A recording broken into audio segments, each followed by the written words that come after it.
बिस्मिल्लाहिर्रहमानिर्रहीम।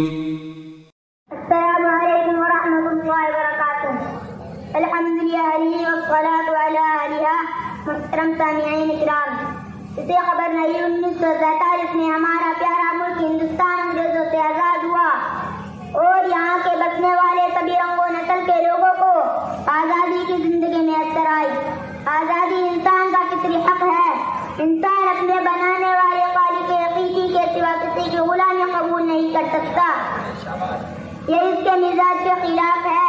इंसान सिर्फ और सिर्फ अल्लाह की बंदगी और गुलामी करने का मुकल्लफ है, बल्कि इसलिए कि अल्लाह की गुलामी बाइज़ फख्र है, इसलिए कि वो मालिक सबसे बड़ा है, सबसे ज्यादा ताकतवर है, सबसे ज्यादा रहम करने वाला और सबसे बड़ा मेहरबान है।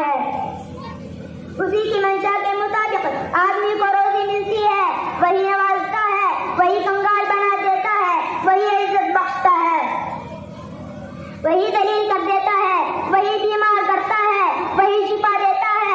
गर्ज ये कि वो हर चीज का कादिर है। लेकिन अगर कोई इंसान अपने जाओ जलाल और मालो दौलत के बाइस चाहे या दूसरे लोग इसकी गुलामी करें, हर काम में इसकी इत्तिबा करें, तो ये इंसानी फितरत के खिलाफ है।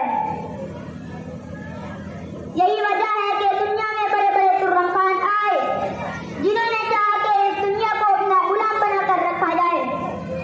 बड़े बड़े बादशाह गुजरे, जिन्होंने चाहा कि इंसानों से अपनी परस्तिश कराएं, लेकिन बिलाखिर वो नाकाम और नामुराद होकर रह गए। जिल्लत और रुसवाई और कौमों की बगावत ने उन्हें कहीं का ना छोड़ा। खुदा के अज़ाब ने उन्हें ऐसा जकड़ा के वो रहती दुनिया तक के निशान इबरत बन गए। आज से 250 वर्ष कबल हमारे मुल्क हिंदुस्तान पर अंग्रेजों ने अपना तसल्लुत कायम कर लिया था। अगरचे मुल्क को आजाद कराने की लड़ाई में हिंदू मुस्लिम ईसाई सब शरीक थे, लेकिन जानते हो सबसे पेश कौन लोग थे? सबसे ज्यादा जंगें किन्होंने लड़ी? आपको मालूम है इस मुल्क में सबसे ज्यादा गर्दनें किनकी कटी? सबसे ज्यादा जानें किन्होंने गंवाई? सबसे बढ़कर कुर्बानियां किन्होंने दी?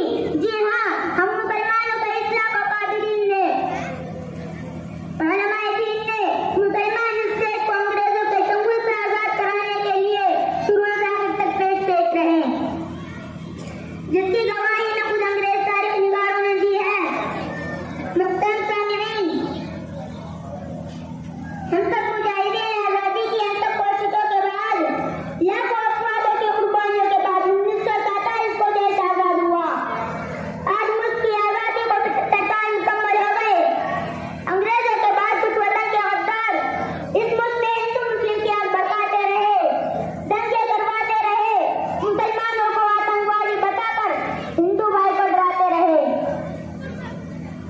आज 75 साल की साजिशों का नतीजा है कि मुल्क पर उन्हीं के कारोबार की हुकूमत कायम है। हजारों कोशिशें हो रही हैं कि मुल्क की गुलाम बनाया जाए। मुल्क की जमहूरियत पर डाके डाले जा रहे हैं। मुसलमानों से तहरीक मांगी जा रही है कि इस आजाद देश को हिंदू राष्ट्र बनाकर फिर एक बार गुलामी की जंजीरों में जकड़ दिया जाए। लेकिन ये इनका नापाक इरादा कभी पूरा नहीं हो सकता।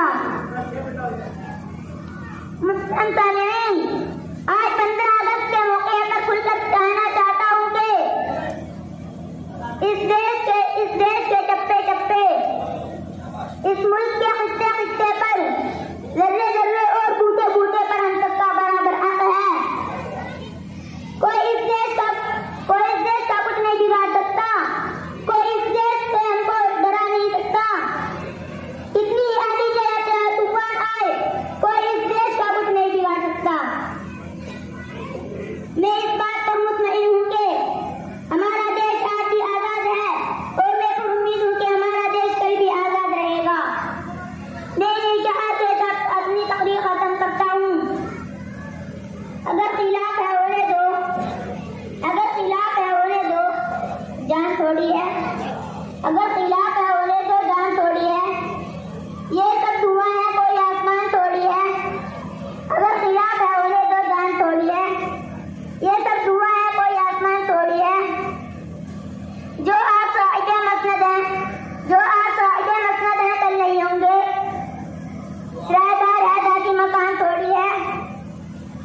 लगेगी